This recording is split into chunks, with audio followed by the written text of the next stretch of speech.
우리가 이 세상을 살아갈 때 악한 사람들을 만나고 또 그 악한 사람들로 인하여서 여러 가지 어려움을 겪게 될 때 두려움이 생기는 일이 이상한 일은 아니지만 하나님은 두려워하지 말라고 말씀하십니다. 왜냐하면 우리가 두려움에 묶이게 되면 더 이상 하나님의 뜻대로 살지 못하기 때문이죠. 단지 두려움만은 아닙니다. 우리가 분노에 묶이게 되고 혹은 원망이나 불평에 묶이게 되고 또한 상한 마음에 묶이게 되면 저와 여러분이 하나님의 뜻대로 살아가지 못하게 된다는 것입니다. 왜냐하면 그리고 저와 여러분이 그 악한 사람들 때문에 또 그 악한 세상들 때문에 두려움에 묶이고 혹은 분노에 묶이고 원망과 불평에 묶여 있다는 건 하나님을 바라보는 눈을 지금 놓쳐버렸다는 것을 의미합니다. 사랑하는 성도 여러분, 하나님이 세상보다 크시고 하나님이 악한 사람들보다 크십니다. 그러므로 저와 여러분이 하나님을 바라보는 믿음의 눈을 뜨게 되면 악한 사람들 때문에 또 이 악한 세상 때문에 우리가 분명히 힘들기는 하지만 더 이상 두려움에 붙잡히지 않게 되고 원망이나 불평이나 분노에 붙잡히지 않게 된다는 것입니다. 저는 우리 모든 성도님들이 세상이 악할수록 또 악한 사람들이 저와 여러분의 삶에 어떤 위해를 끼칠수록 더욱더 주님을 바라보게 되시기를 예수 그리스도의 이름으로 축복합니다. 이렇게 하나님을 바라보면 그렇게 악한 사람들 또 악한 세상이 더 이상 무섭지 않게 되는 것과 함께 내가 진짜 두려워해야 할 것이 무엇인지를 깨닫게 됩니다. 이 악한 세상 가운데 주님을 바라보게 될 때 우리가 반드시 깨닫게 되는 것이 있어요. 그것은 우리가 처음에는요 악한 세상이 두렵고 또 악한 사람들이 두렵습니다. 그런데 주님을 계속해서 바라보게 될 때 그것이 무섭지 않게 되어지고 이제는 진짜 우리가 두려워하고 무서워해야 할 일이 무엇인지를 깨닫게 된다는 거예요. 그게 뭘까요? 그것은 악한 세상에서 자꾸 악한 사람들을 만나고 또 그들과 부대끼고 살아갈 때 그 사람 때문에 혹은 그 악한 일 때문에 내가 속상해하고 혹은 그 사람을 미워하고 탄식하다 보면 나도 모르게 그 사람과 혹은 그 세상을 닮아가게 된다는 겁니다. 우리가 정말로 두려워해야 할 것이 악한 사람 혹은 악한 세상을 닮게 되는 것입니다. 우리가 24시간 주님을 바라볼 때 우리 안에 예수님의 왕 되심이 이루어지지만 우리가 세상 사는 동안에 세상 바라보고 그 악한 사람들과 부딪히면 오히려 나도 모르게 그 사람처럼 말도 거칠어지고 그 사람처럼 마음이 황폐해지고 또 내 생각에 악한 생각들로 들어차게 되는 것이죠. 사랑하는 성도 여러분, 우리가 악해지면 우리 안에 더 이상 하나님을 바라볼 믿음도 없어진다는 것을 아셔야 합니다. 마귀와 손잡게 되고 마귀의 방법을 따라가게 되고 삶에 기도도 안 나오고 예배도 상실되어지는 것이죠. 여러분 메시지 성경을 쓴 유진 피터슨이라는 신학자를 여러분 아마 들어보셨을 겁니다. 이분은 어릴 때 아주 유명한 믿음의 가문에서 자라셨습니다.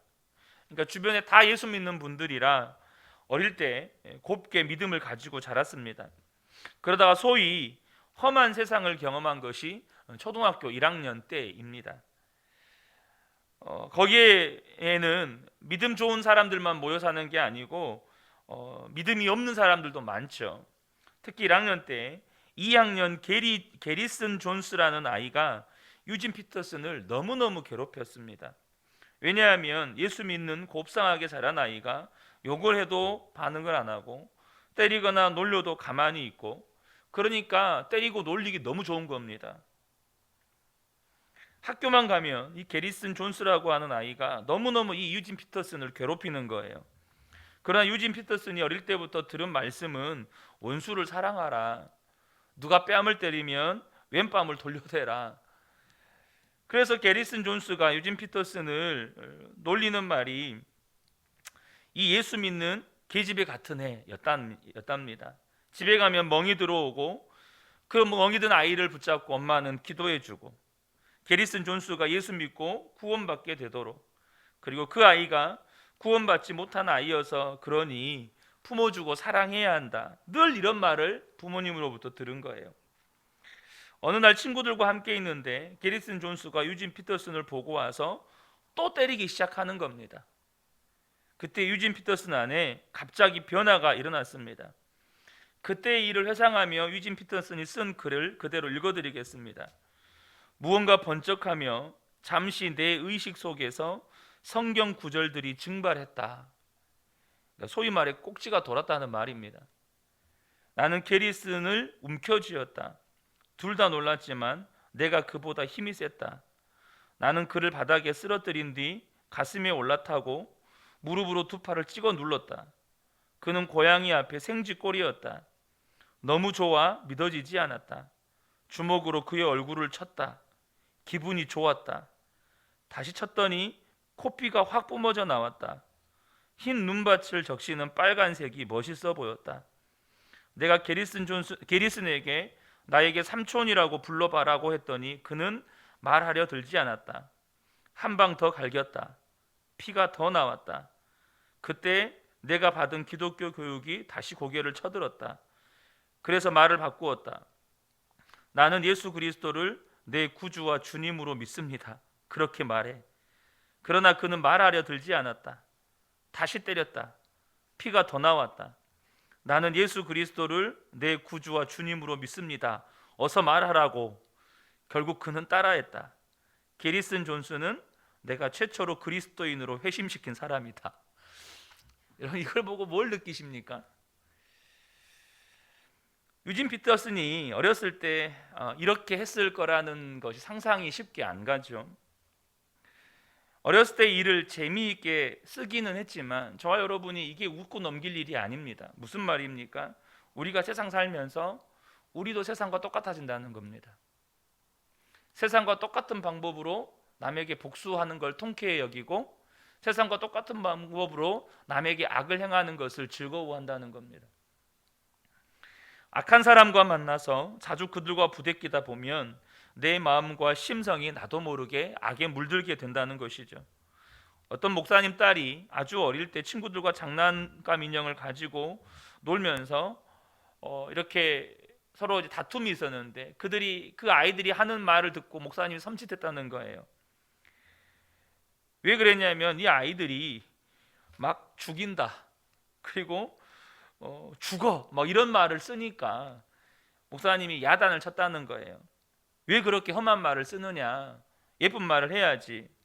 그러니까 딸이 막 싸우던 친구에게 목소리를 바꿔서 이거는 내 거야, 너 죽고 싶어? 이러더라는 겁니다. 목사님이 너무 어이가 없어서 너 어떻게 그렇게 말하냐, 너 목사님 딸이잖아. 그랬더니 이 아이가 하는 말이 나 목사님 딸 아니야, 나 사모님 딸이야, 이랬다는 거예요. 우리가 이 이야기를 다 어린아이들 이야기처럼 듣지만 우리가 사회에 나가서 세상 사람들과 어울려 사는 동안에 그리스도인으로 사는 거 포기하고 한성질 부리면서 삽니다. 그 모습이 가장 잘 드러날 때가 운전할 때 누가 갑자기 확 끼어들거나 혹은 예상치 못한 돌발 상황이 발생할 때 여러분의 입술에서는 무슨 말이 나옵니까? 바로 동물이 나오고 바로 숫자가 튀어나오고. 여러분, 그게 뭡니까? 내 마음을 이미 세상에 내 마음이 물들어 있다는 겁니다. 여러분, 이게 두려운 겁니다. 저와 여러분이 정말 두려워하셔야 될 일입니다. 내 마음의 왕이 누구십니까? 우리의 마음의 왕이 예수 그리스도십니다. 내 마음의 왕이 예수 그리스도신데 내가 살아가는 삶의 모습은 여전히 세상을 닮아 있다면 내 마음에 예수 그리스도가 왕이 아니신 겁니다. 예수 그리스도가 내 마음의 주인이 아니신 겁니다. 내 마음이 세상에 악이 가득 차 있는 겁니다. 여러분, 이게 두려운 것이죠. 악한 사람들을 만나서 그 사람들 때문에 내가 당하는 험한 일이 두려운 게 아닙니다. 내가 그 사람을 닮아가는 겁니다. 나도 그 사람처럼 살아가는 겁니다. 우리가 하나님을 바라보면 악한 자가 아무리 힘들게 해도 하나님의 역사는 반드시 나타납니다. 그런데 내가 악해져 버리면, 그러면 하나님이 더 이상 나의 삶에 역사하실 수가 없다는 겁니다. 우리가 악한 자를 만났다 싶으면 그 악한 자가 넘어지고 꺾어지기를 위해서 기도할 것이 아니라 내가 그 사람처럼 악해지지 않기를 기도하셔야 된다는 거예요. 여러분, 그 사람이 꺾어지고 넘어지기를 위해서 기도한다는 건 기도의 도구를 복수의 도구로 사용하고 있는 거예요. 하나님 복수해 주세요. 우리가 악한 사람을 만나는 것이 끔찍한 일이죠. 그러나 더 끔찍한 것은 뭐냐면 다른 사람에게 내가 악한 사람이 돼버리는 거예요. 다윗의 위대함은 배신당하고 반란당하고 그렇게 반역을 일으키는 사람들과 그 악한 일들을 겪으면서도 그 심성이 악으로 물들지 않았다는 겁니다. 그 마음을 지켜냈다는 거예요. 그 마음에는 여전히 예수님이 왕이시고 그 마음에는 여전히 하나님이 왕이셨어요. 10절 말씀, 오늘 우리가 읽었던 말씀, 다윗의 고백을 다시 한번 제가 읽어드리겠습니다. 의인은 주님께서 하신 일을 생각하면서 기뻐하고 주님께로 피할 것이니 마음이 정직한 사람은 모두 주님을 찬양할 것이다. 다윗은 그렇게 악한 사람들이 반역과 반란과 자신의 목숨을 노리는 그 악한 일들을 겪으면서 오히려 주님을 생각하면서 마음이 기뻤고 마음이 정직했다고 고백합니다. 하나님이 내 마음을 아시는데 나는 내 마음이 정말로 정직한가? 그러면서 주님을 찬양했다는 거예요. 우리가 세상에 살면서 나도 모르는 사이에 마음이 악해지고 강팍해지고 그랬는지 어땠는지 여러분 스스로 진단할 수 있습니다. 다른 거 아닙니다. 지금 여러분 안에는 샘솟는 기쁨이 있으십니까? 지금 여러분의 마음은 하나님 앞에서 정직합니까? 여러분의 마음 안에, 여러분의 입술에 진실로 하나님 앞에 드리는 찬양이 있습니까? 여러분의 입술에 진정한 감사의 고백이 있습니까? 만약 그렇지 않다면 내 마음에 기쁨이 없고 마음도 정직하지 않고 그래서 하나님 앞에 담대하게 내 마음을 드러내지도 못하고 찬송을 부르는 것은 여전히 입술로만 부르고 있고 내 입술에 감사가 없다면 여러분 그것은 지금 영적으로 심각한 상태에 있는 겁니다. 그 사람 때문입니다. 제가 지난 한 주에 혹은 어제 그 사람 때문에 내 삶이 얼마나 험했는데요. 내가 얼마나 힘들었는데요. 나를 알고나 하는 말씀입니까? 여러분 그게 마귀가 속이는 것이라는 걸 아셔야 합니다. 핑계를 거기에 대는 거예요. 세상이 약하니까 사람 때문에 내가 얼마나 시달렸으면 이렇겠습니까? 여러분 마귀가 원하는 것이 무엇인지를 아셔야 합니다. 여러분을 단순히 괴롭게 하는 게 아닙니다. 마귀가 원하는 것은 여러분의 마음이 강팍해지는 겁니다. 그것 때문에 하나님을 원망하고 그것 때문에 사람 원망하고 마음의 기쁨과 평안을 빼앗아 버리고 그것 때문에 내 입술에서 찬양이 사라져 버리고 그것 때문에 내 입술에서 감사가 사라져 버리고 그것 때문에 이제는 하나님과 관계도 완전히 멀어져 버리고 이게 마귀가 원하는 거예요. 사랑하는 성도 여러분, 우리는 예수님을 영접한 사람들입니다. 마음이 달라진 사람들이에요. 정도의 차이는 있겠지만 우리 안에 예수님의 마음이 있어요. 그러니 어느 순간 내 마음에 기쁨도 찬송도 감사도 없고 마음이 정직하지도 않다. 이 말은 지금 내가 예수님을 바라보고 있지 않다는 말입니다. 예수님이 내 마음의 주인의 자리에서 내려와서 이제 저 골방의 손님으로 혹은 현관문 앞에 손님으로 계시다는 이야기예요. 우리가 진짜 주님을 바라보기 시작하면 아무리 악한 사람과 있어도 마음을 빼앗기지 않습니다. 예수님이 내 마음의 왕이시니까. 제가 예전에도 설교 중에 한번 나눈 김요석 목사님의 목회 때 있었던 일입니다. 잊혀진 사람들의 마을이라는 책, 그리고 그곳에 있는 영호 마을이라고 하는 나한자촌에서 이 목사님이 섬기셨었죠. 그 마을에 양씨라는 분이 있었습니다. 양씨는 예수님을 처음 믿은 분입니다. 그러니까 예수 믿는 사람이 어떻게 사는지를 거의 모릅니다. 어느 날 이 양씨가 화가 단단히 나서 목사님을 찾아왔습니다. 왜 그러시냐고 그랬더니 자기 암돼지 5마리가 옆집 밭에 채소를 다 먹어버린 겁니다. 그런데 이 옆집 주인이 배상금으로 이 암돼지 5마리를 다 빼앗아 가려고 한다는 것입니다. 아무리 밭에 있는 채소를 다 뜯어 먹어도 암돼지 5마리를 다 빼앗아 가겠다는 것은 말이 안 되는 일이잖아요. 그렇게 흥분하면서 목사님께 말을 하는 겁니다. 그래서 목사님이 양씨에게 그렇게 이야기를 해줬습니다. 아마 당신이 예수를 믿는다고 마을에 소문이 나서 아마 당신을 시험하려고 하는 모양입니다. 예수 믿는 사람은 어떤 사람인가? 아마 당신의 마음을 힘들게 해서 화를 내고 성질내고 싸우게 하려고 충동하는 것 같습니다. 그러고는 예수 믿어도 소용없네, 예수 믿어도 저 꼴이네, 이렇게 말하려는 모양입니다. 그러니 양씨, 그 암돼지 5마리 다 줘버리세요. 이분이 목사님의 황당한 이야기를 듣고는 진지하게, 예수 믿으면 그래야 됩니까? 그러면 제가 그렇게 하겠습니다. 그렇게 하고는 돌아가서 돼지 5마리를 옆집에 줘버린 겁니다. 그게 여름이었는데 시간이 지나 어느 가을이었습니다. 양씨가 아침부터 목사님께 왔는데 얼굴이 얼마나 싱글벙글하고 왔는지, 어제 옆집에 황소 7마리가 자기 밭에 와서 있는 것을 다 먹어버렸다는 겁니다. 그러니 하나님께서 나를 이렇게 축복하신다는 거예요.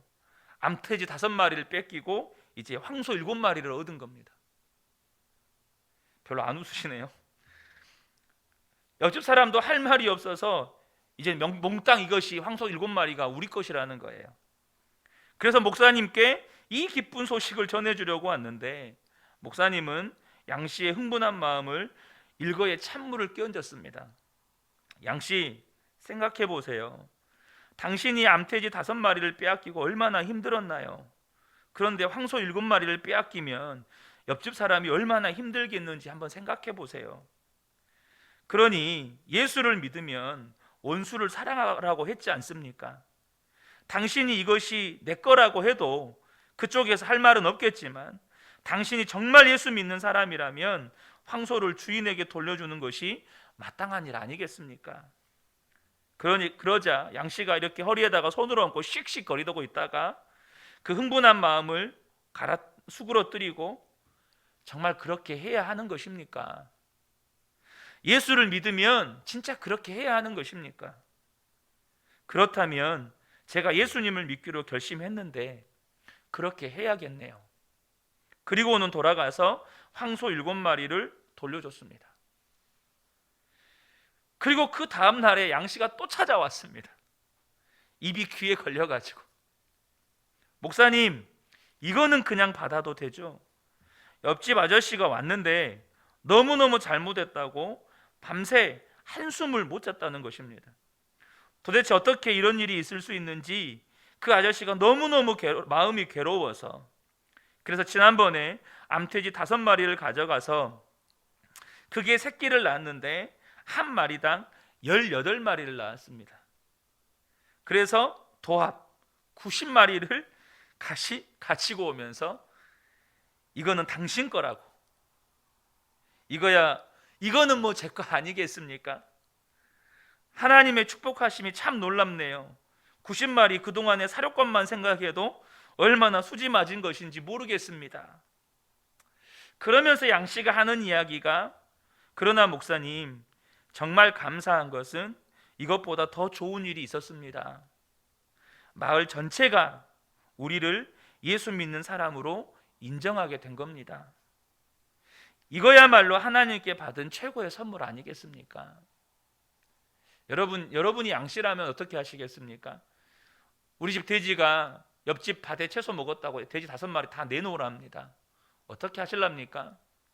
석 달 뒤에 옆집 황소 7마리가 우리 집 밭 채소 다 먹어버렸습니다. 그러면 또 어떻게 하시겠습니까? 여러분, 어떻게 하시겠습니까? 세상 사람이 악하게 한다고 꼭 내 마음이 완악해지고 나도 그 사람처럼 악해지는 거 아닙니다. 예수님이 우리의 마음의 왕이십니다. 예수님이 우리의 주인이십니다. 우리가 그 주님을 바라보고 살면 여러분, 우리 마음이 지켜질 뿐만 아니라 나의 삶을 통해서 하나님의 영광이 드러나게 됩니다. 여러분, 악한 자보다, 악한 세상보다 크신 하나님 바라보십시오.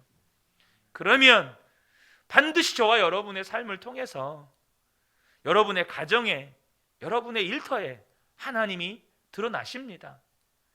여러분, 기억하셔야 합니다. 자녀들이 예수를 안 믿고 있다, 자녀들이 예배를 안 드린다, 누구 책임입니까? 부모 책임입니다. 부모를 통해서 하나님의 영광을 봐본 적이 없어요. 부모를 통해서 예수님의 역사를 봐본 적이 없어요. 그러면서 자녀들이 하는 말이 뭡니까? 우리 아빠, 우리 엄마 예수 믿는 거 아니라고. 제가 15년, 16년 목회하면서 그렇게 말하는 자녀들 여러 봤습니다. 우리 엄마 아빠 예수 믿는 거 아니에요. 다 거짓말. 교회에서 모습과 집에서의 모습이 너무너무 달라요. 말과 행동이 완전 달라요. 완전 가식이에요. 그렇게 말하는 자녀들 제가 여러 봤습니다. 10수년 청년, 청소년 섬겨오면서 그렇게 교회 떠나가는 아이들도 여러 봤어요. 사랑하는 성도 여러분, 우리 마음의 주인이 주님이시고 그 주님 바라보면 나를 통해 하나님의 영광은 드러나게 돼 있고, 그걸 통해서 반드시 저와 여러분을 통해서 예수를 믿게 되는 사람들이 나타납니다. 이 새벽에 함께 예배하는 우리 모든 성도님들 안에 이 다윗과 같이 비록 악한 세상에 살고 악한 일을 겪고 악한 사람들과 부대끼며 살지만 마음이 지켜지고 하나님의 영광이 나타나는 삶을 살게 되시기를 우리 주 예수님의 이름으로 축복합니다. 아멘. 기도하겠습니다.